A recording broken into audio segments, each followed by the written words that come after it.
Going live. All right, here we are.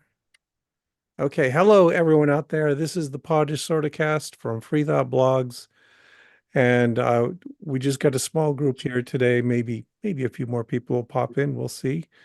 The topic is when brains betray us, because this is an issue that all skeptics should be aware of. Is your brains are not reliable. You've got all kinds of crutches to help you get through just ordinary life.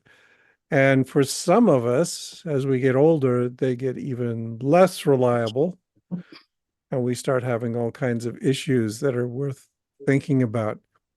So here we got a few people. Got Great American Satan. We got Marcus Rynum. Why don't we have Marcus start? Because he's got the most dramatic stories. Okay, well, so I guess it was about 2 years ago. I was sewing a knife sheath together at my kitchen table, and I was doing a stitch that I'm intimately familiar with. And suddenly, nothing was going right. I was putting the needle in the wrong hole. I started to not understand what the needle was, which was that was around the time when I started to go, what am I doing here exactly? That I started to get a little bit scared. And I remembered I had heard a TED talk from one researcher who had a stroke. And she said she had troubles with the telephone not making any sense. So I ran upstairs, turned my computer on, because I guess I was going to Google something and Windows didn't make any sense. And I went, I'm having a stroke. So I called 911 and they told me to proceed carefully to some place where I can be picked up, which, okay, so one of the things I want to make, one of the points I want to make is when you're having this kind of experience, your rationality gets really, really questionable. You'll have ideas that seem like really good ideas, and they're not necessarily great ideas, but they can be a little quirky. So you need to just think, don't sell any real estate, right? So I thought, okay, so I walked out into the yard and lay down because I thought I'd make it easy for them to get me. And of course, the ambulance team showed up and were absolutely terrified because I'm face down in the yard like I'm dead. So they ran up and they were all talking about how they were going to restart. And yeah, I got up and we went to the hospital. But the interesting part about all this is, I had MRIs done, I had various things done, and they concluded that I had had a temporary ischemic attack, TIA, which I keep my brain keeps trying to turn that into saying TMI, but I know that's not what it is. But it was viewing because once I knew I was going to be okay, I started trying to talk, and I started having some really weird experiences with my speech because my speech was it got me right in the speech center. And so I had a lot of time lying around trying to think about what does speech normally feel like and what does speech now feel like. I did a posting about this in detail on my blog, but I literally could feel, since it wasn't working right, I could literally feel that there was a executive function in my brain saying this is what you should be saying, and then another function that was kind of like, well, let me retrieve the words and we'll assemble that, and then another function that was kind of pushing it out and making blah blah blah, blah stuff in the front of my face flap, and all of those had to work correctly. And the crazy part was when they didn't work correctly because they were slightly compromised, I could feel what wasn't working correctly and why. And I remember as soon as I got home, they sent me home because I was going to get better. They gave me a couple of different drugs and they sent me home. They gave me a whopping big dose of aspirin too. Um, but as soon as I got home, I had this horrible realization because I had been speaking and I would lose the thread of my own idea of what I was trying to do. And sometimes the executive function would catch up and I would kind of retrieve it and get it back. But then other times the vocabulary marshaling part would fail and go, oh shit, I'm behind schedule, and would just throw some words into the queue and those would come out my mouth. And I'm sitting here listening to myself. And I know that the word that I'm trying to say is shit. And I say doo doo like a kid. So I was doing that kind of stuff. But the part about all this that hurt was I realized that my mother does this all the time now, right? Like it kind of gave me the ability to detect this kind of damaged speech process. So I got my mom to get MRIs and some stuff like that. But then, and I want to finish this up in just a second, I swear. So then the other part that was really bad was they did the MRI. They sent me home with my MRIs. I looked at the MRI, and the radiologist wrote on the MRI uh, sub- uh, substantial cerebral atrophy. What? Well, so the radiologist noticed that my brain had shrunk in some areas and had already shrunk before the TMI came, or the CTMI, I did it. Before the TIA came along, I had already had substantial brain shrinkage.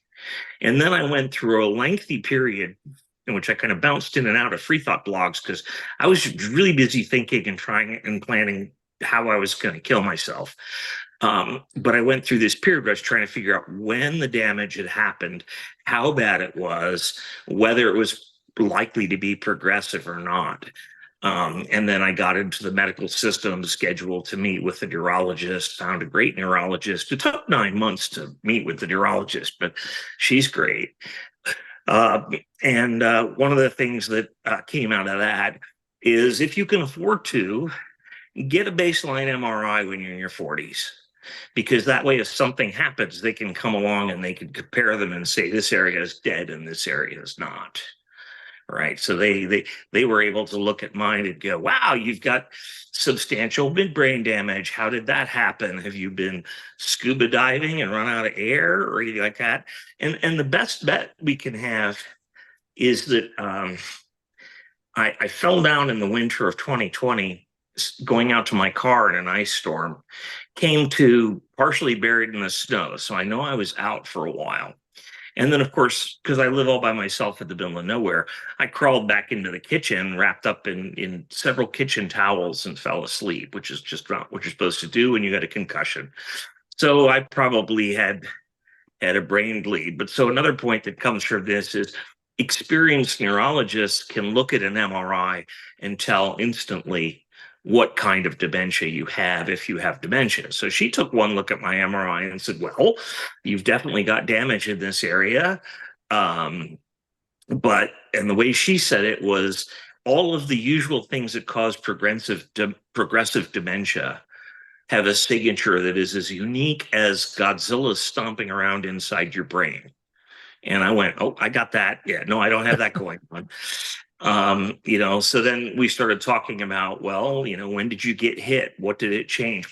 But the part that was weirdest about that, once I was able to localize it back to when this started, which was well before I had the TIA, um, I was experiencing physical differences in how my proprioception functioned. I was having unusual emotional responses to things. I was getting much angrier at John Morales on Freethoughtblogs than I should. I was No, having, not as much as you should. you know, I was losing my control. Right. But I was starting to have, my feet went numb. That's another big one. So if you're listening to this, if your feet get numb, if you start using different types of phraseology, if you fall down and hit your head, um, you start monitoring where you lost or gained abilities. You know, that's it. That's enough for that. Okay. That all sounds so familiar to me because it was about 2 years ago that I had a TIA. And it was exactly like you're describing. I mean, I was right here. I was sitting in this very chair in front of this very computer and typing away, and all of a sudden everything stopped making sense. And I'm sitting there trying to do some basic functions for my class. I think I was grading papers or something. And so, oh, that would have been a good. Except I couldn't even get that far because I'm sitting there staring at the screen and I'm saying, how does this menu work? What do I do with this? How do I get the cursor over to this place to do such and such? It's just a complete disconnected from knowing what I'm supposed to do with something that I was incredibly familiar with. So it only lasted for about a half an hour. And I don't live alone. So when it was over, I just walked into the bedroom and talked to my wife and said, something just went totally wacky here. And she helped me get down to the doctor and we got it looked at. And by then, everything was fine. So there was nothing to report. So they scheduled a whole bunch of tests. They put me through all these tests. Uh, yeah, I see we've got a commenter who's got some experience here. Marty Abernathy is a CT radiographer. Good. You'll be able to tell us what we saw. So anyway, yeah, go in for all these scheduled tests, and uh, I have had CTs and MRIs, and they all came back and said everything was normal.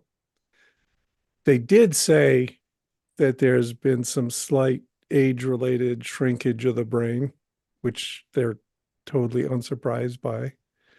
I am currently I currently have an appointment to see a neurologist, but we don't have neurologists where I am.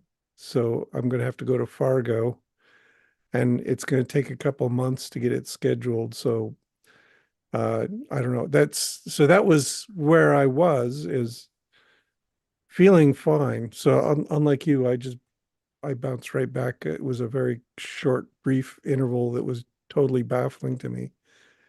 And then I had a second one a short while ago. And there it was very similar. I'm sitting in the same, maybe my chair is cursed. I don't know, but same thing where I'm sitting here. And in this case, I was writing up a paper. And the weirdest thing was I suddenly couldn't remember how to spell latrodectus, the subject of what I was, and it was just like all these letters were floating around in my head and I didn't know what to do with them. And so once again, it was just a brief thing for like half an hour. Go to talk to my wife. We go to the doctor. They say, okay, more tests. We'll see what we can do. And that's where I'm at right now is everything seems kind of normal at this point, but we'll see. Now, also, similar to you, I had to think about my mother, who was showing some interesting symptoms. So my mother has we had been out to visit her a few months ago, and it was kind of tragic because she was much farther along. She's got COPD, and we had a neurologist come in for a home visit and talk to her. And those cognitive tests that a certain someone is always bragging about having passed, but they're really, really trivial. You memorize like 3 or 5 words, and then you recite them back a little later. That's all. You know, we here would say, yeah, that's trivial. That's easy. That's no problem. We can do that, no issue. And I'm sitting there with my mother and she's taking this test and she was all confident. She said, oh yeah, I can do that. And she couldn't and was just baffled by this. She wasn't upset or anything, but she just she just looked so puzzled that she could not remember the second word in the sequence. And so, then she died just last month. So she didn't have to suffer for long with that, but it was very baffling to her, and it was very distressing to me. And yeah, I got to pay attention to all that. Okay, Great American Satan. How's your life been going? Uh, so yeah, no neurological issues here. Um, I just I'm really glad that we had both of you on here for the perspective that you provided this stuff. And it's I mean, I don't know. I just it's well, you got to think about like this is something that can happen to you, and it's I'm not even quite 50 yet, but I'm close. And it's just be around right around the bend, and I'm gonna be about the age that y'all are having these things going on. Um, One thing about that strikes me sometimes about aging in general is that we have children, those of us who have children, relatively young, 20s to usually late 30s at the latest, and sometimes with weird exceptions. And then by the time the difference between the age of one person and another physically is like much less significant the older you get. So you get a maybe 90-year-old man, may have a 70-year-old son, right? So it's I mean, you get up to a certain point. I mean, you could literally watch your own children die of old age. And then if you see your parents having a bad problem, then you've got to be I'm not far behind that. So it's I'm sorry that y'all are having to think about these things. I'm estranged from my parents pretty hard, so it's I don't think I'm going to be even seeing that happen in that same way. But it's just the failure Marcus had suggested this topic, and I'm definitely confronted with the ways in which mind can fail pretty regularly. Also, you'll surprise. There are some things that even if you got some failures going on, though, it's really tempting for us because in the atheoskeptics community, I think, to think of our minds as being just like it, and if those aren't firing on all cylinders, oh no, it's time to shuffle off the mortal coil, like Marcus is talking about there. And it's but I just I mean, there's so much you can live for when that's not working out as well as it should. I mean, and sometimes even very significant disabilities, you could still have a lot going on mentally even through that. So one that's kind of disturbing because it's isolating is aphasia. I had a job where I had to help a few times had to help a lady with severe aphasia, and she could barely talk. But she's sort of if you get somebody that's understanding about it, like I was being at that time, and you can kind of muddle through that situation, and then she can go home and she can think as good as anything, and in her own time, in her own way, doing her thing, knitting, reading, whatever she's into, to the extent that she can do those things. But speaking was a problem, right? So it's you still have a fairly full life, even if a significant aspect of cognition is no longer available to you. And I just I hope everybody's can do their best to live while they can and all that. Yeah, I And mean, my wife works at in a memory care unit just down the street, and she would be a good one to have here right now, except she's working right now with cognitively impaired patients over there. So yeah, we're kind of close to it all. One of the things that had occurred to me when I first started to conclusively realize that something was extremely wrong with my brain. I immediately thought it was dementia because all of the doctors that I've been seeing during my TIA were asking me, what's the history of dementia in your family? And I had to keep saying, well, everyone in my family tree either has it or has died of it. Do you think I'm at a Oh, risk? Right. So I was very oriented towards a diagnosis of dementia, not a head injury. And that was why I was thinking more towards well, if the on ramp comes, I'm going to take it to get, if the exit ramp comes, I'm going to take it because, the prognosis for dementia is what, 5 years or something like that. Within 3, you're in a wheelchair. Within 4, you don't know who you are. And within 5, you're dead. So I was kind of thinking that was my prognosis. So I actually figured all of this out as a result of a long and not very pleasant conversation with my friend Anna, because I started to realize things were wrong and we were going out to dinner. And then I started saying, when did this change? When did this change? When did this change? When did this change? At one point, something caused me to change. So normally I was a very, very good sleeper. I would just curl up, go to sleep. Well, now I couldn't sleep. I would lie in bed and my leg would start to twitch until, I would apologize and leave and go lie on the couch. And then I would doom scroll Instagram all night and wake up the next day not remembering that and feeling rested. So it was a bunch of these different things that let me kind of start to figure out what was going on. And then I backed away from I'm looking for the off ramp immediately. I changed it over to, well, I'm just going to see what I see. And the off ramp is certainly an option. But my neurologist said if it's not getting worse, I'm stuck where I am. I'm not going to get better. I'm not going to get worse. The weird part is, so the part of my brain that is damaged is in the hippocampus. Its ability to feel below my waist is about 30%. My nerves and my legs and feet are about 30%.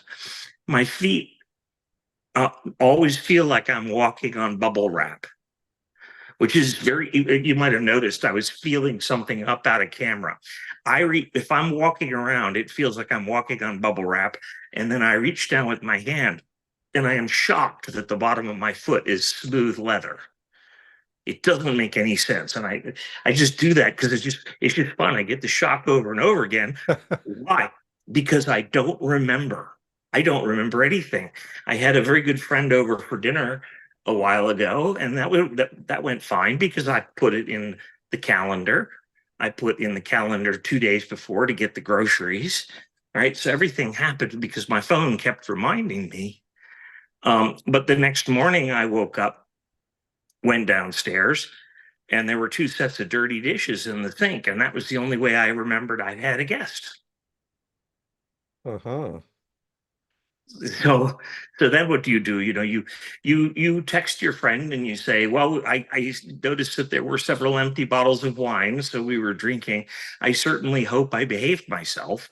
And then they said, well, you behaved yourself exactly like you always behave yourself because you're still you. You just don't remember that you spent an evening being you. And that's another piece about this whole thing. If your brain damage is sufficiently bad, you will surround yourself with supportive and understanding friends. Mm-hmm. I have a number of friends who have just learned that I'm not going. Marcus isn't going to get upset if you go, hey, you've already told me that story 6 times. You know, they don't get Yeah. mad. I don't get mad. Yeah, and it's also that we have adaptive strategies for dealing with it. That my mother, for instance, we didn't notice anything until she'd progressed fairly far because she was still the same person. She was still interested in the same things. She would have a pleasant conversation with us. And now I begin to wonder, did she remember anything from last Christmas? maybe not. I don't feel like I should be talking too much, but I'm going to sometimes. I'm sorry, because there's been so much. I've thought so much about this, right? Um, 2 years ago, around the time that this began, I stopped reading books and I started listening to audiobooks. And my brain went, oh, well, you're doing that because you've got earmuffs on to keep the angle grinder from screwing your ears up. So I'm working in the shop. I'm listening to audiobooks. I've got my personal protective gear on. That's what I do. And I was totally fine with that until a couple of months into this.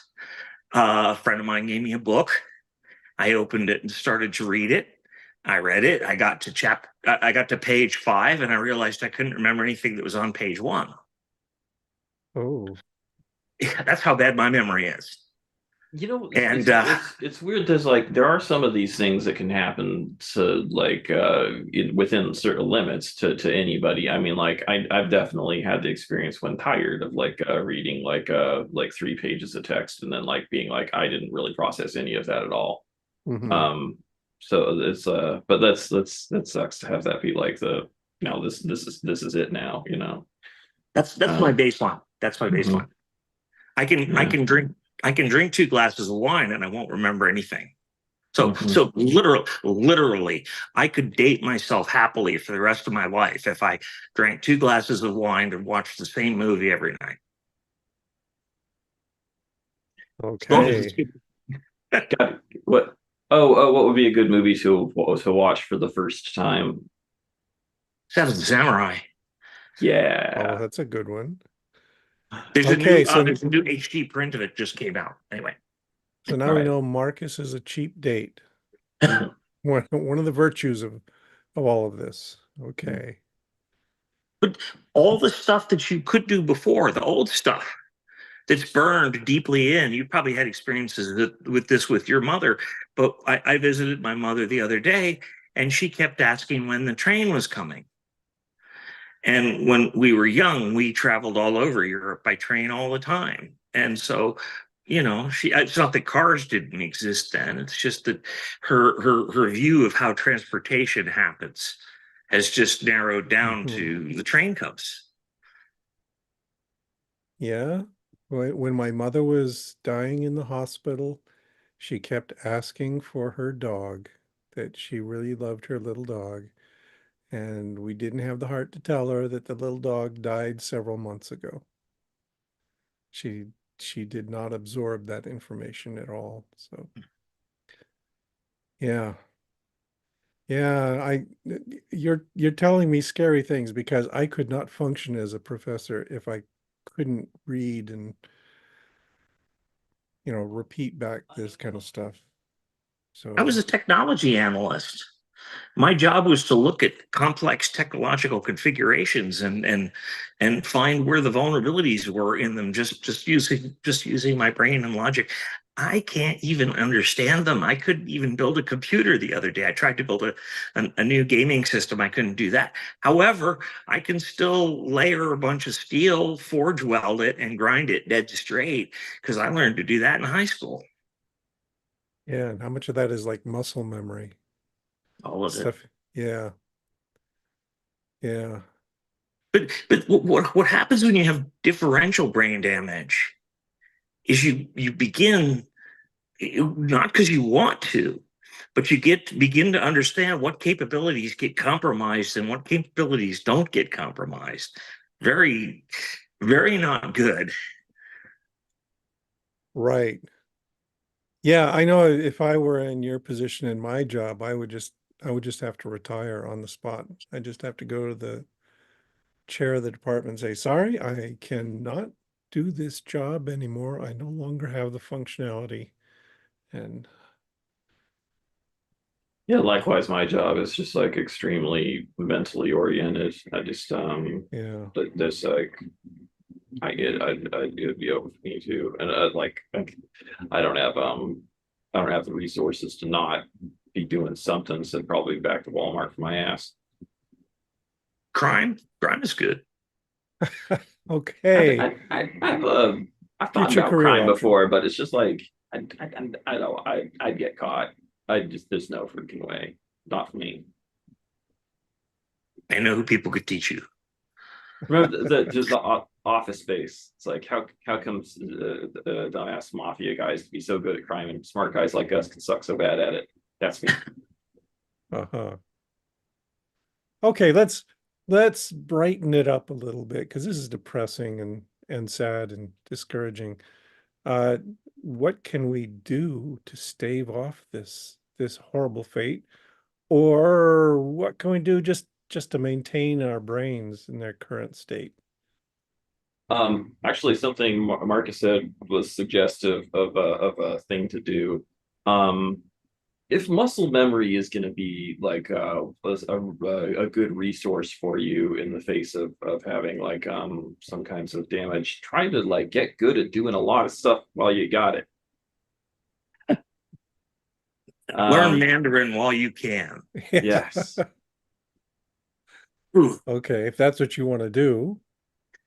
Um, I'd be more oriented towards just thinking about like well some amount of this stuff is just about inevitable. So like it's more or less I mean, yeah, like what sort of things can you do to cope with it? Well, there's there's people like your like PZ's wife that are trying to help people with that stuff. And then so there is a lot of thought that's gone into that in the world. But there's also like what you can do with it emotionally. I think that's a little bit more I think important to me. I think that like I said, I think this for atheist skeptic people, our entire movement is founded on the idea that ooh, we're the clever guys. And it's like uh feeling smart, quoting all these like fancy people that we've read and knowing all the logical fallacies and stuff like that is like that's part of our identity. So what happens if you like lose the ability to like have a handle on that? And it could feel pretty dire. Um, I think that we like one I don't know, maybe I've always been the sort of person that's sort of about managing expectations, and I think that the one of the best things to do in life is to just try to like uh yeah, manage your change what you value, change if you can what you value a little bit. I mean, like it's this is the end all be all of everything. It's like thinking great, you know. That's there's still life to be had when you can't think is great. And there's a lot of people that's just the baseline everyday experience for. So it's like oh yeah, the other thing too is that like some of the things that you're talking about is being all like, well, this is me now. I mean, I talked to like people in there that their entire life have told the same story over and over again. Now they might have some kind of like recollection of having previously told it, but it's just part of their cultural experience to kind of reiterate or retread their things. Or maybe they've got some kind of cognitive disability that I'm not aware of that makes them do this. And I'm like I've had a few posts recently where I was talking about how like I think that the baseline average everyday schmo has a lot more cognitive we limitations than we give them credit for. Like we expect everybody to have a certain level of cognitive function that we're not like that's got a few different problems to it. One, people don't get good at better by rising to those standards. They just get better at faking like they don't have those problems by like through social invisibility and stuff like that, right? And the other thing is that like yeah, I lost it. Okay, that feeling you just had there where you lose Yeah. your own thread, Yeah. that is the feeling that you have a lot when you've got brain injuries. Mm-hmm. And so one of the things that'll happen, just to keep that thought going, you lose the thread, but your mouth is still moving. And then you lose the thread, and so the vocabulary part of your brain just confabulates like hell and throws some words out. And that is very characteristic. And that's one of the reasons why, I mean, I think if you go back on some of the comments on some of the blogs on FTB, I was talking 4 years ago about Trump's dementia. Mm-hmm. Uh-huh. It's a verbal consequence of dementia. I mean, he's an asshole and he's demented and he's got narcissism. So it's very hard to ascribe one thing or the other to one particular cause. But what is it they call it? Paraphasia. So paraphasia is a combination of a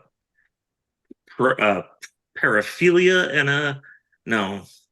Anyway, it's the same thing. It's the thing that makes your brain confabulate that this is the right word. And that has happened to me a couple of times, and it ruins my heart when that happens. There was one time I attributed a quote to Voltaire, and it was actually see, now I'm having trouble. But so I attributed this quote to Voltaire, and then everybody in my blog jumped on me and said, no, it was this other guy. Once your brain, once that retrieval center goes, here, I got the answer for you, and it's got the answer for you. That's the answer for you. Like, you know that's the correct answer, even though it isn't. What's interesting about that is that, and this is the kind of the broadening of the subject here, is that like just for regular people, there are a lot of different types of like cognitive weaknesses that can come along, limitations that can come along. For you, this stuff is new, but I bet there's like people that are like in their 20s that have like always been like that, just because their brain never got quite as good as yours did when you were younger. It's just like their potential was only so much. Right. So it's like some people that are just like in a wisely go, and it's like they don't even necessarily feel bad about it sometimes. I have definitely seen a lot of regular folks that just basically say the same ridiculous shit like over and over and over again, and you can have a conversation with them that feels meaningful and feels like they're getting it, and they just like, oh yeah, I totally understand where you're coming from. That was ridiculous bullshit I was saying, and then they say the exact same thing the next day. And it's just like yeah, I mean, there's a lot of fakery going on in terms of like the ability to like be clever enough to get by or whatever. And I think it's part of the one of the things appeals of somebody, of media, of figures that like can speak with authority, with a sense of confidence. And this is something that Trump's like had, is this like sense of a completely unmerited sense of confidence that he's had for a very long time.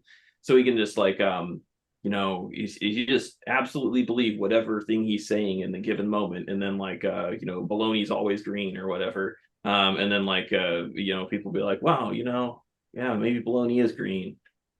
There's just you got somebody that seems like they're on the ball. I'm going to trust that what that person says as a cognitive shortcut to prevent me from having to actually think.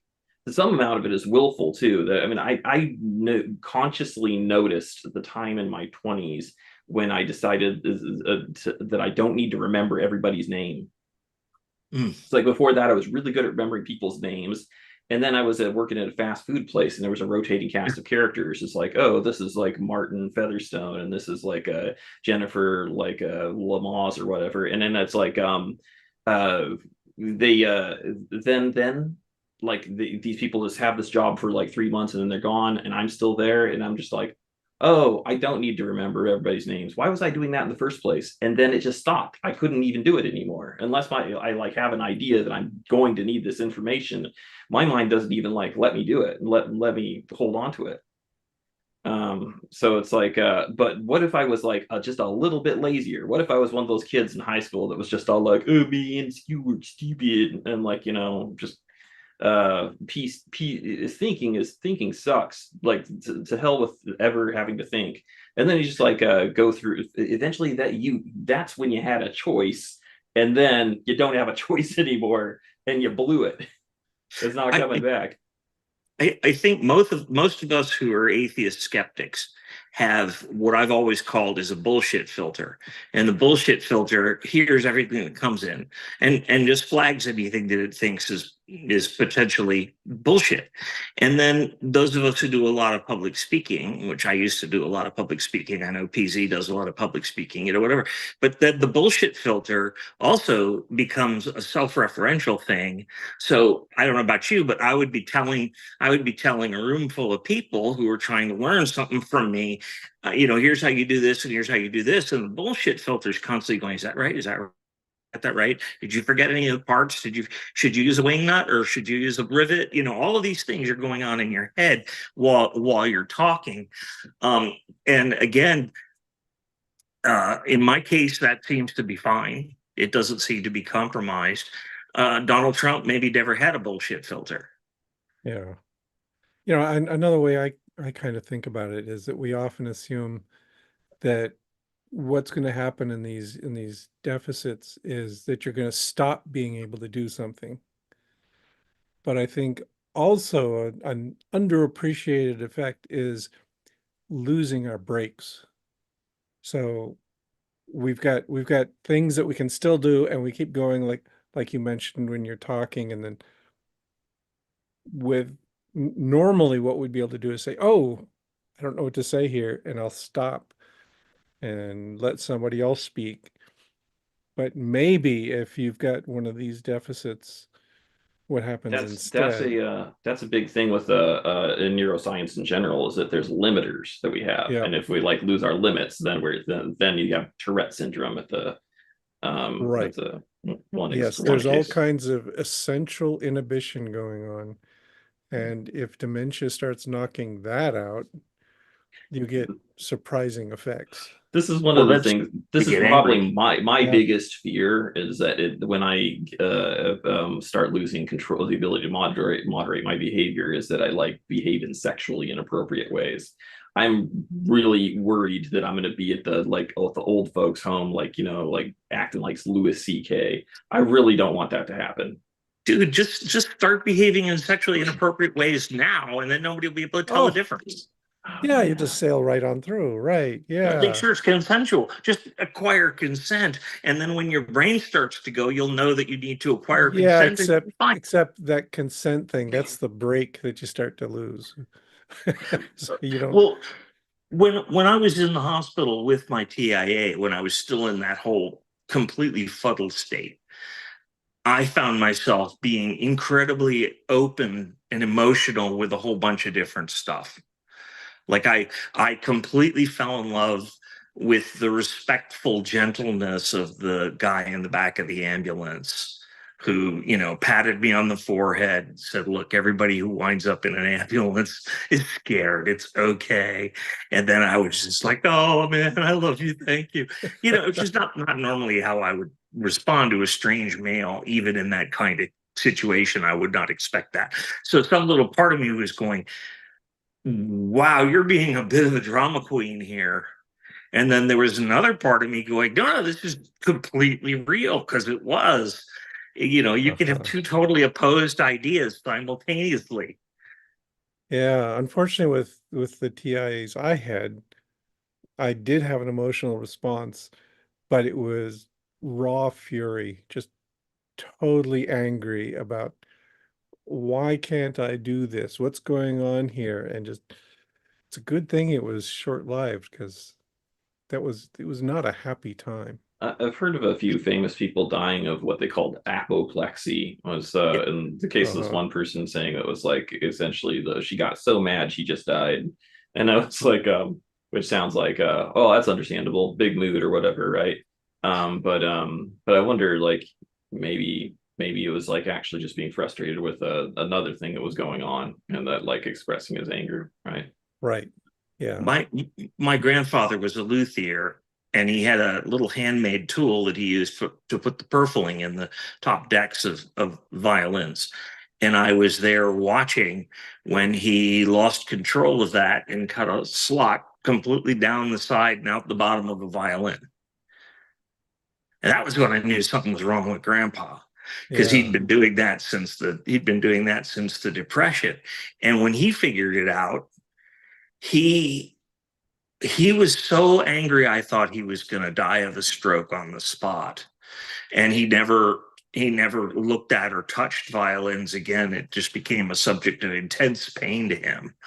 But and again, it's random, right? A lot of it is how did you react to this in the moment, and then your brain kind of goes, okay, well that's what I'm supposed to do, I guess. Mm-hmm. Anyway. Okay, so we're supposed to be talking about all the things we're going to do to correct this. Oh yeah. Right. So for me, I'm like thinking to some extent, yeah, like alarms on your phone. Marcus got a good on that one. And like, yeah, just like there are resources out there for what you do and like just for practical things. Actually, that muscle memory thing, not a joke. I mean, it might be really good to like get yourself in the habit of doing all the things that you might want to be able to do later, to where you're really good at it, because maybe that helps tide you over when things start not working for you as well. But I think my biggest thing would just be that what I said about like trying to be emotionally ready to live with a narrower scope of what you're capable of doing in your mind. Right. If you can still enjoy your vegging out to your soap operas, but you still have the sauce to be able to get up and take your medicine at the appointed time, then maybe your life is still worth living at that stage. Just like being able to quote Descartes and off the top of your head is not necessarily the most important thing in the world. But if that's how you define yourself, it is. That's So another thing I would say is we need to be much more cognizant of and careful about changes in kind of the general way that we do things, like the change from paper books to ebooks to not being able to remember books at all. Would have been a really interesting diagnosis if I'd been able to make it sooner rather than in retrospect. The problem is when this kind of thing happens, there's nothing that you could do anyway. But I was actually part of the discussion that I had earlier. What I mentioned earlier that I had with Anna was just trying to remember which movies we'd seen together, because she was with me during the whole time, from 2016 to a couple of years ago. So she saw that, and we just ran back through the list of movies, and then we got to a point where it just all went blank. The only thing I remembered was Dune 1. Oh, we just lost your sound. Yeah, I can't hear you either at the moment.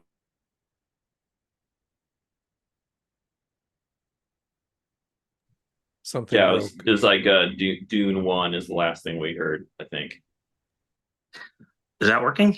Yes, it's working now. Okay. But anyway, just a glitch in the computers, like glitches in brains. Yeah. But just make sure that you've got things around you that you can measure yourself against.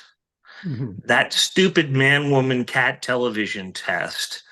I took it, and it was one of the hardest things I've ever done, because there's a 4-hour version as well. And what it does is it tests all the functional aspects of your memory. And we started getting into things that I knew I could have done very easily, and I couldn't do them at all. So there was a lot of weeping. It was really horrifying. But the basic stuff, having some kind of a memory assay and an MRI, is extremely useful. It's not going to make anything better, but you can tell where the injury is just by telling how the brain responds to it. And that might give some kind of suggestions about what you can do to the extent that there are any kind of solutions, like knowing what the issue is, the problem is, sometimes is useful. Yep. Yeah. I don't think that insurance is typically going to cover an MRI for as a preliminary thing, though, and for baseline type of thing, though, unfortunately. Right. I mean, I bet even if you made the case that you have a family history of dementia, they probably still wouldn't cover it. Like fucking insurance companies, man. I mean, whatever. Off topic. Yeah, no. I've got pretty good insurance right now, which does cover it. And it's one of the reasons I'm afraid of retiring is losing that. So, yeah. Well, that's how the capitalists keep your shackles on you. Yeah. And of course, since I was having my TMI and I went to the hospital by myself, we had the very typical American scene of you're talking to a guy who has had his speech center partially paralyzed by a stroke, and people are hovering around him with notepads asking for his insurance information. Oh, And I was just going, what? It was bad. I don't remember being yeah. angry about that. Yeah, don't pester me about such trivialities when you're supposed to be dealing with my crisis. Come on. Yeah.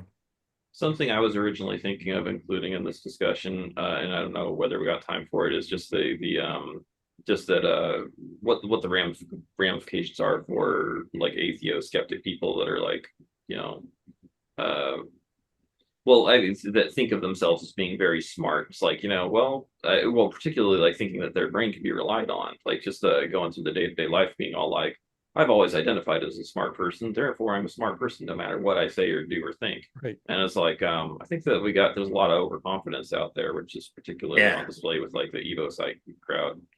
Yeah, don't But bank on that. Don't bank on that. but yeah, I mean, do we have time? Probably not. I don't know. Yeah, Well, the other, sorry. go ahead. Go ahead. I was going to say the other thing you could do is you could become a submarine agent in the born again community. Oh, and sabotage them somehow? Yeah, just try to get them to. Why don't we try to run Sarah Palin again? Oh yeah.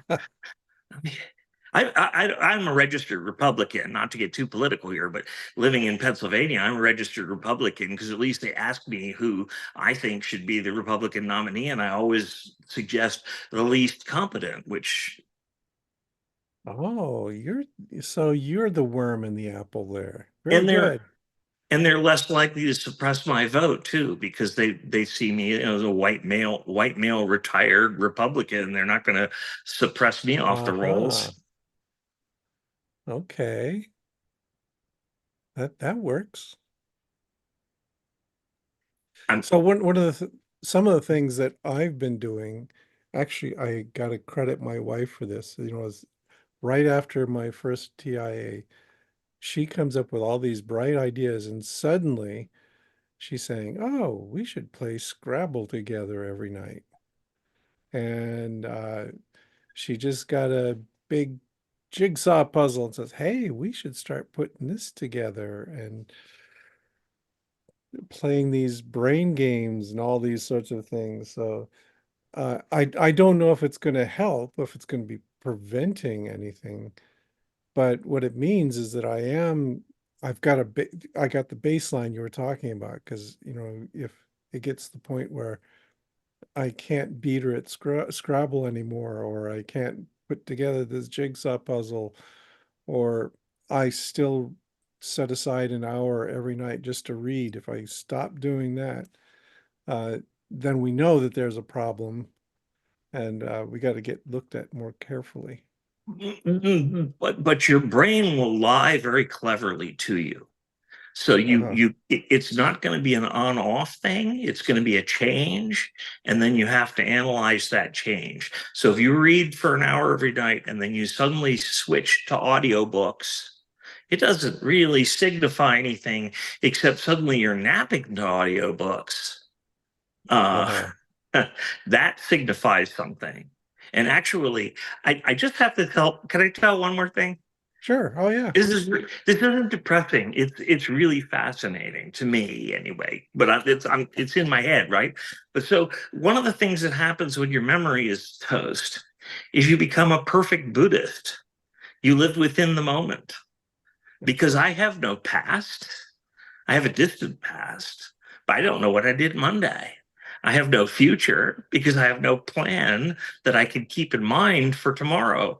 I'm going to go over to my shop and whatever's on the bench, I'll pick something up and I will know what I need to do to it because of the context of the thing. The thing will come with the entire context, but otherwise I'm going to completely live within the moment. And so one of the things that has happened is that my blade polishing has gotten ridiculously good because I'm now comfortable sitting there for 5 hours with a surface plate and sandpaper, making a metal surface dead flat. And what it feels like to me is I sit down and then later on I stand up and I try to walk, but I fall over because my hips are frozen. And if I look at the clock, I realize that I've spent 5 hours and I don't feel any of that time going because I don't remember anything during that time. Uh-huh. Ugh, If I if okay. I take if I take a nap, this also happens to me frequently. And so the reason I'm telling this is not just because I think it's fascinating, but some people who are listening to this might have a similar Right. experience, right? And that shows that you've got some serious issues. So for me, if I go upstairs, which I usually do around 5, I get on the bed, I open up my phone, I start looking at Instagram, knife making pictures, whatever, knife making porn I'm looking at then. And then time disappears because I don't remember what I looked at. I don't really remember when I sat down. The only thing I remember is when I got up. And so for me, there's just this discontinuous hole in my afternoon. I don't know if I was awake. I don't know if I was asleep. I don't know if I ate anything. Nothing. It's just time is gone.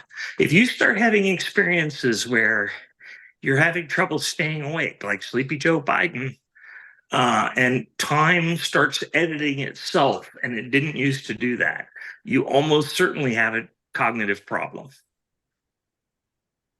And for many people, that cognitive problem is their normal state of being. So yeah, Yeah. Actually, yeah, this is I mean, like, so this is one of those things that's really tricky with like mental illnesses, uh, cognitive impairments and stuff like that. Is that like they're frequently on a grade out of something that is a normal experience for somebody with a totally median health. Like the old vegging out on the boob tube. I drift in and out of consciousness because because I don't never give myself enough sleep. But am I actually having like a cognitive impairment? Well, for some people that having almost the exact same experience I'm having, maybe it does represent a cognitive impairment, whether it is for me or not. It's a it's a real mess trying to navigate that stuff. This is one I think probably part of the reason why doctors hate Dr. Google is because like some people like that's me, that's me, that's me. I have everything. Um, yeah. and it's fortunately with the cognitive stuff, there are some physical tells that the MRI technician was able to like see, so you can get like some physical affirmation of like what you understand is happening in your lived life. Um, Which, by the way, when an MRI tech can make a gross observation and say that there is gross obvious damage, you are fucked. I mean, basically, yeah. Well, like I think these technicians, they got a lot of experience and they can be familiar with this sort of stuff, that they can at least give the, that first diagnosis.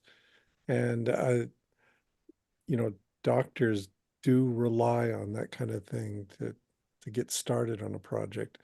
So I I, I guess that to me the thing is if you start experiencing profound changes in how you do things, what was it, Socrates or was it Voltaire? No, what was it Socrates said, right? The unexamined life. If you start changing your methods big time, if you start doing something very differently, another one, if you're a presidential candidate and you start using gutter language in your speeches, things that are changes, maybe it's that he heard those words a lot and they come to his forebrain easier than they yeah, used to, right? So when you see these kinds of profound changes, it's a good idea for someone to sit down and go, kind of what's going on, because you have to look at the feeling and the timing for when it changed. And then if you go, well, that change happened, Trump started cussing around the same time he started talking about Hannibal Lecter, around the same time he started talking about the boat and shark story. I'm not trying to say that this all adds up. I'm just saying I think that the guy's yeah, vocabulary took a serious nosedive. right. Yeah.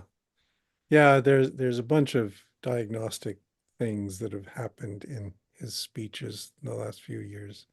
I've heard kind too that like vocabulary of almost everything cognition wise like does start to get impaired as you get over a certain age. of, yeah. But the vocabulary is something that weirdly does tend to actually increase for people as they get older, even past the age of 60, depending on what they're doing with themselves. This information is pretty old. It might date from back when like people more people were reading books, but yeah, playing Scrabble was probably I've had my grandparents played Scrabble like at advanced stage and like could kill at it, but if you do that may actually be a really good tell is if you find your vocabulary limited. It's when you're over 60.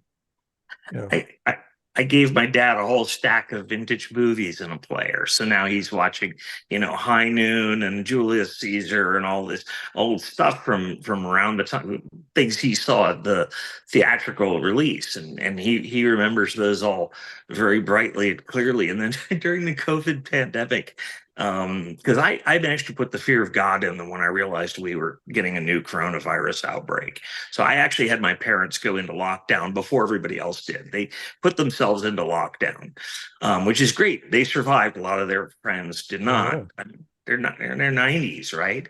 But my father wrote an entire book about the evolution of tyranny, while he was in lockdown. And I asked him about that. And he, Dad, maybe you don't need to be trying to publish books anymore. And Dad said, I already know the material. Yeah.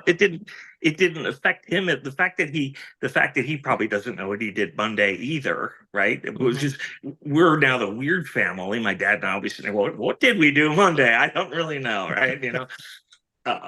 But my dad still could give you a 1 hour graduate level lecture about the evolution of democracy in Athenian Athens in Athens. See, I just stumbled over that sentence, which is a sentence I never would have stumbled over before. You feel this stuff. Uh-huh. Yeah. Well, Yeah. we should take a moment and just ask commenters if they have anything they want to ask.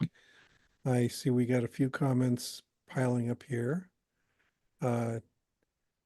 Yes, Bree, I am untangled from the Argiope. No worries. Oh, the stream is getting interrupted by occasional ads. Yes, I hate that.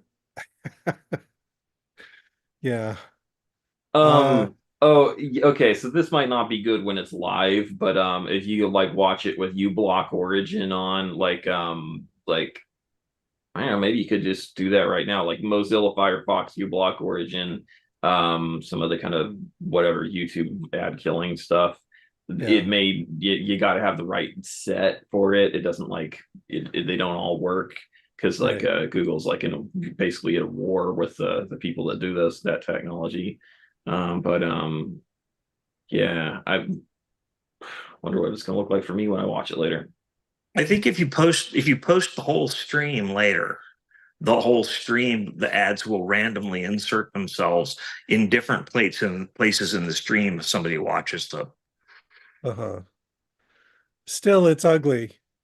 It's I, doing I it. The fact that it's doing it live is like unconscionable. I can't fucking believe they do that. What the hell?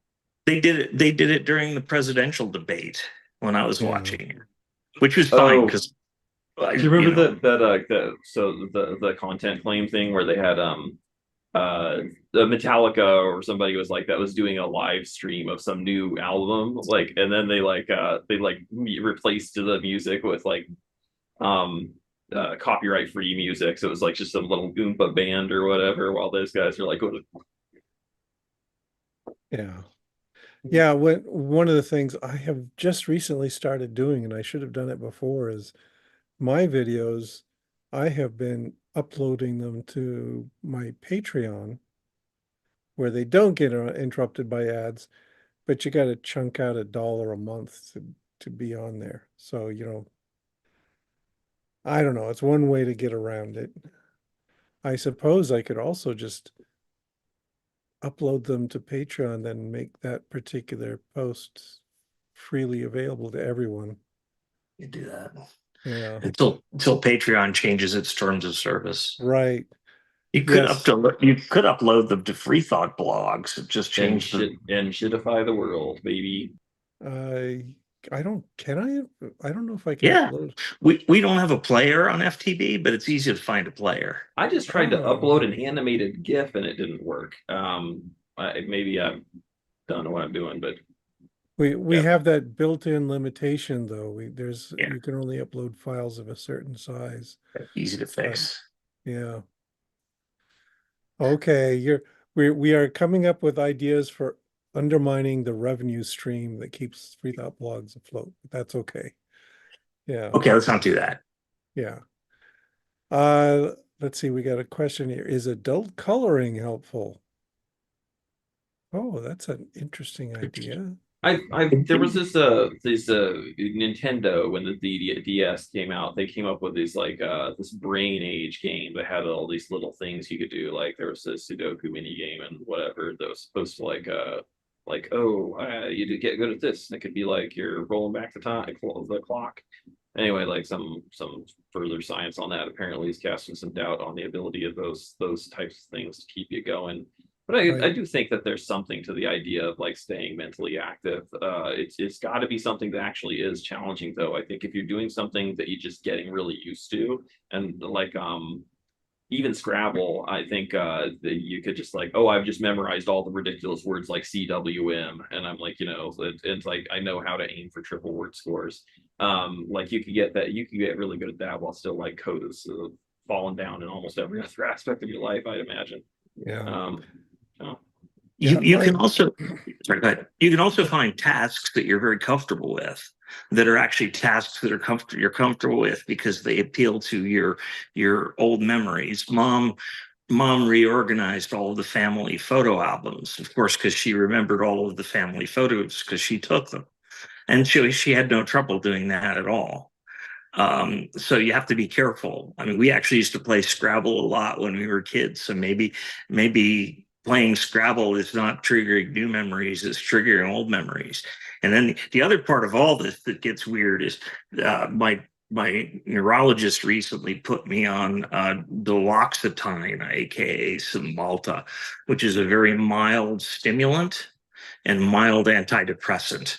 I think they were maybe afraid that I might be thinking of the exit ramp. But it's interesting because it boosted my nerve response, as the amphetamines do. It boosted my nervous response very slightly across the board. And so that's why I can feel popcorn in my feet because I couldn't feel them at all before. And now I can feel them, but they just still don't quite feel right because I haven't felt my feet for a year and I forgot what feet it feels like to have feet. But I can remember things. Of course, the other part is I can also lie up all night staring at the wall because my sleep schedule is completely screwed because I'm on amphetamines. so this is another treatment we can think about for this problem is take drugs. It's a form of a Yeah. treatment. My mom is on something similar to what I'm on, only much more powerful. So, and I'm sure, for example, if I gave my mom a tablet of street ecstasy, right, she'd probably be really perky for a day. Uh-huh. Because if somebody's on street ecstasy, they're always perky. It's just she'd be perky for her. Okay. Cocaine is good. I'm going to try to get a prescription for that. Yeah, I don't think I can get that for prescription I'm still on purposes. the fence about whether it was a good or a bad thing that like drugs became as regulated as they are. And like it's always funny to think about like how you used to be able to get cocaine through the Sears catalog. Yeah. Well, I mean, I do have to say it's kind of fun because I've also got some different sleep aids, you know. So if I feel like having a particularly pleasant evening, I just put on some Pink Floyd, drink a glass of wine, and wash down some Xanax, and it's good. Pink Floyd and a glass of wine is enough for me. That's a pretty mellow, pleasant sort of evening. But So yeah. here's the problem. I can wake up and my phone is on the end reel of the Pink Floyd.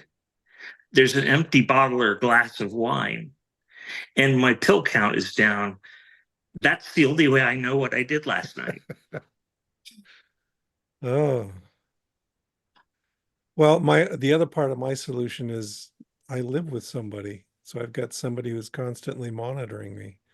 So that also helps is That's a real challenge in life. The one of the more sad things in my day job is like talking to people that are like, right.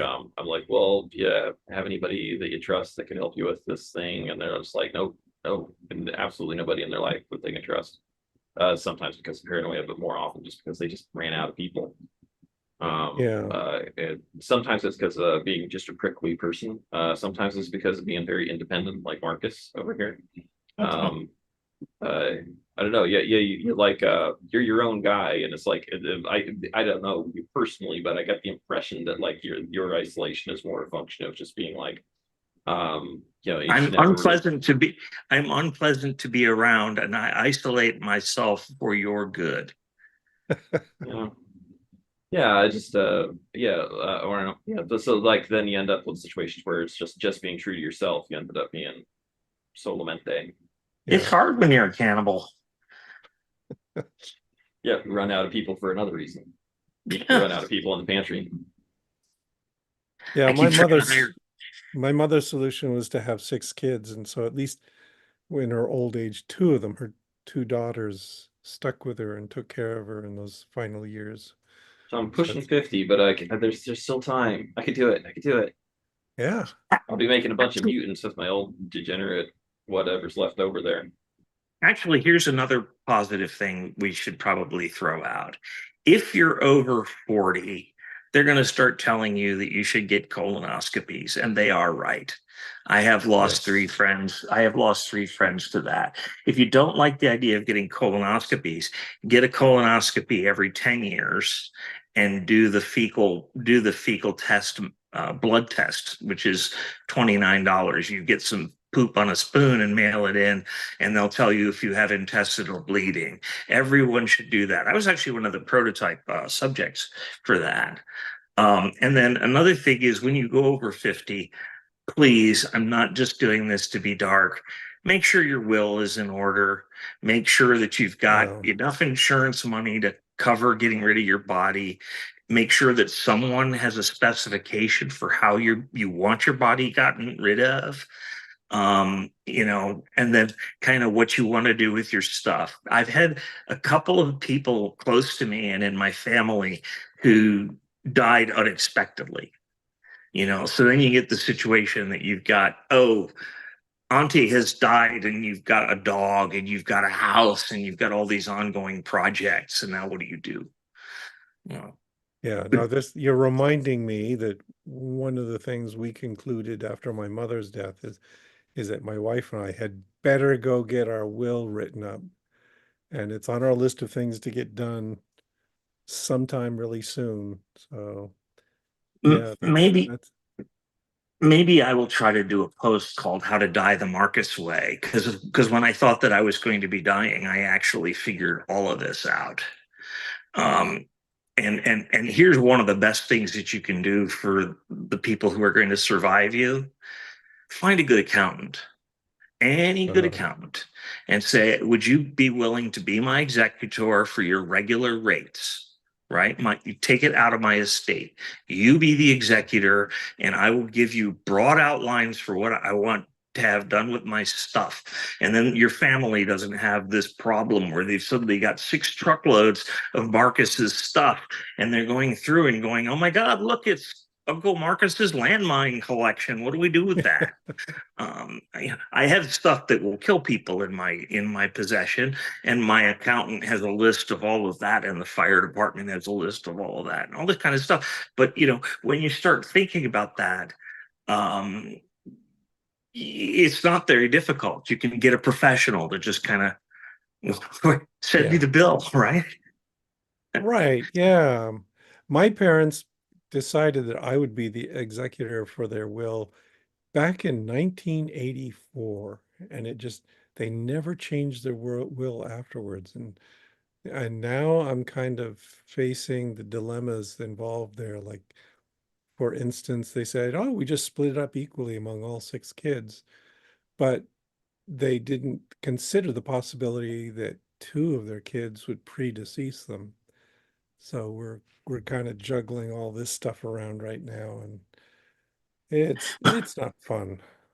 My parents live in a huge old Victorian house in Baltimore that is filled from the basement to the upper attic with stuff. And my sister and I had to have a sit down with my parents before things got outside of the realm where they could claim to forget it, and said, we are not taking all this stuff. We're going to Uh-huh. take a few things that we want. And no matter how much you guys valued it, we don't. So feel free to give it to anybody else in the meantime, because there's going to be a hell of an estate sale. And it's nothing personal. It's just, it's important to you, but it's not important to us. Right. And actually, Dad took that really well. And he went and started giving volumes off his library to people that he thought would like them, you know. So he's actually been having a lot of fun giving stuff away. I expected him to be really pissed. Uh-huh. Yeah, my family, we have just my sister who's still living in our old house, and she just sent out an invitation to everybody, come and take it away. So family members are going to come walking by and just, oh, that chair's really nice. I think I'll take that with me. And we're all for that, because the alternative is we're just going to call Habitat for Humanity and have it taken away. Yeah, that's how my executor is going to handle mine. There's going to be an open house. People can come take one thing and leave, and then Uh-huh. everything else goes to an auctioneer. Yeah. Yeah, that's kind of what we have to do. And, there's a lot of emotional attachment to this stuff. But if we keep piling up all that emotional baggage, uh, my kids, for instance, will have very little connection to what my mother has. And so we're going to have to move it out. I mean, I could have fun like my father is doing. I could write directives to my accountant on the order of, if PZ Myers outlives me, send him my anvil. And then you would get a 250-pound block of steel one day. But That would anybody be wants kind to, of cool, actually. No, I would oh put that man, out in my lawn somewhere as a decoration. dibs on your stash. no, I gotta get rid of that. But I've got Victorian anchor chain I could give people in my Yeah. will. Yeah, and all those landmines. I'm The sure somebody can find landmines. Uh, well, um, I'm actually kind of pleased. I'm pleased with the fact, and I'm annoyed by the fact that the state police barracks have a notice that if my shop building catches fire, everyone should just stay the hell away from it. I think that's good. But the problem is, every time you see on a police report, that they caught this guy and he had meth and he was dealing drugs and all this sort of stuff, and then he had thousands of rounds of ammunition. Come on, that doesn't show that you're a horrible person if you've got thousands of rounds of ammunition. Thousands of rounds of ammunition is what I call a piker.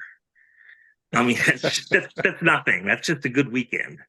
Now, if somebody says he had he had 52 BM2 Grad missiles with active warheads, that is a problem. But sort of short of that. But yeah, but if you have that kind of stuff, if you have thousands of rounds of military ball ammunition because you used to shoot for 3 hours every Saturday, make sure the state police know that in case your garage catches fire. Uh-huh. Yeah, Bree wants me to leave my spiders to them, and that is a problem. I've got a few hundred black widows right now. Free them. Yeah, just turn them loose in the science building. Sure. Like Marcus could free his knives in a similar way, just randomly throw them at whoever might be interested.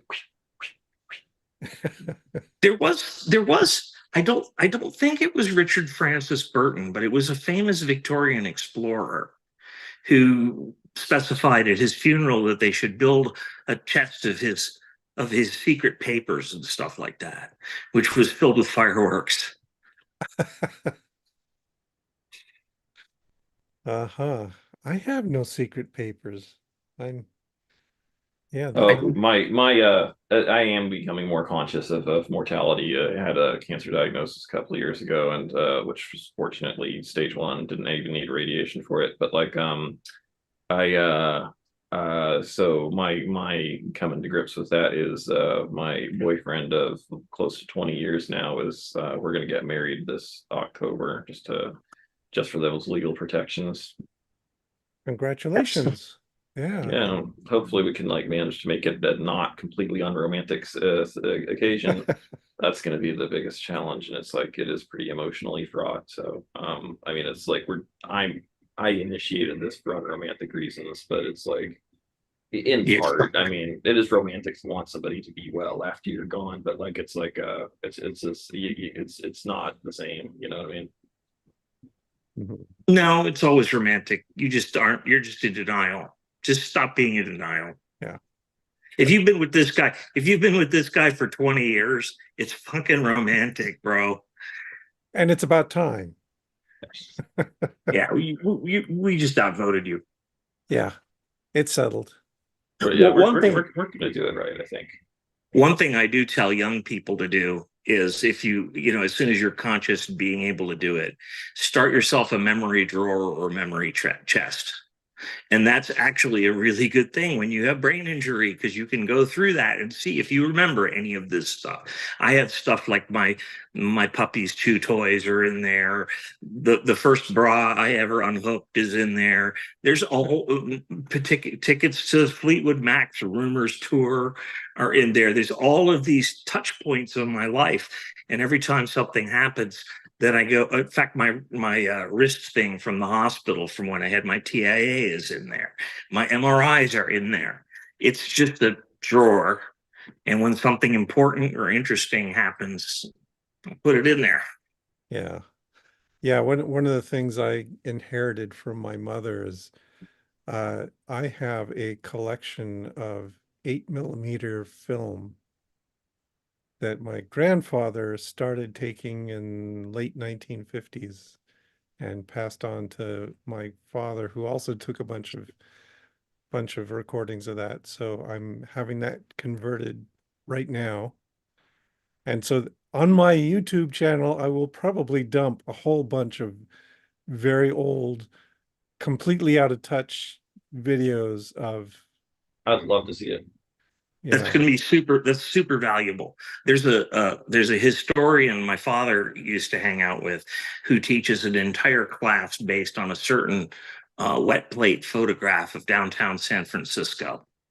It's just one photograph, but you can tell so much about the material culture of the time from a highly detailed photograph. How many Chinese picture people were in the picture? It's actually a really cool thing.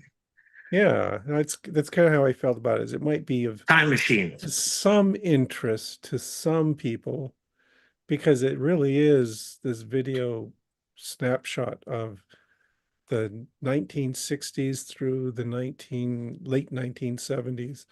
So before all that VHS stuff started coming out, this is what people did is 8 millimeter recordings. So I'll get them.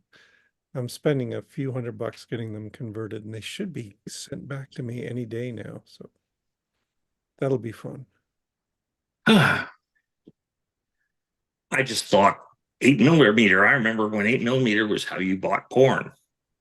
Oh, I I was trying to decide if I should say yes, that. I have not viewed the collection that my grandfather put together, and I hope there's going to be no surprises, but I don't think there will be. It's going to be old Christmas stuff and things like that. This Camping. old friend of my father's grandfather died, and he was a photographer when it first happened in the 1860s. And he died, and he left this huge trunk of photographs, which we decided to go through. And by the time we got down to the bottom, there were lots and lots of pictures of women wearing their knickers. And it turned out that he had basically photographed all of the prostitutes in that particular area of the south of France. Oh, well, that's got some demographic value right there. Yeah. Yeah.